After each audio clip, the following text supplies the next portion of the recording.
En 20 ans, Généthon a attiré auprès de lui près de 70 entreprises de biotechnologie, une vingtaine de laboratoires académiques, créant ainsi un génopole employant plus de 2300 personnes.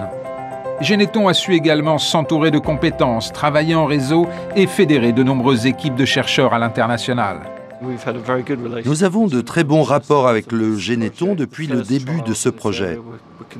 Les premiers essais ont été menés par de petits groupes comme nous, comme le professeur Fischer à Paris.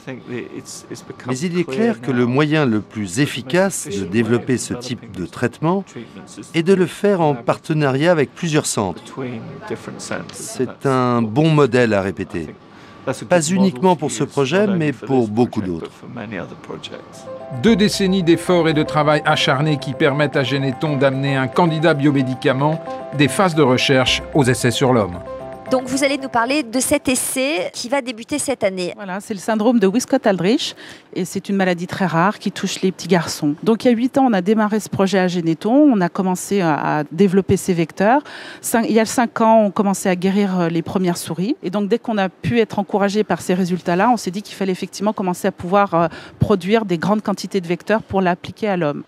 Aujourd'hui, pour produire ces lots, il n'existe pas de ressources de production dans le monde et c'est véritablement à Généthon qu'il incombe de développer ses capacités de production parce que si nous ne le faisons pas, personne d'autre ne le fera. C'est un défi technologique qui est celui de passer de la petite échelle, de la paillasse, où on peut fabriquer des vecteurs mais pour des petites expériences de laboratoire, de passer aux essais chez l'homme, mais pas seulement aux essais chez l'homme, mais à des essais à grande échelle. Plus d'essais sur un nombre plus important de malades pour démontrer non seulement la sécurité mais aussi l'efficacité de ces produits. Et là, on change littéralement d'échelle. Le défi est beaucoup plus important. On passe du laboratoire à la petite usine.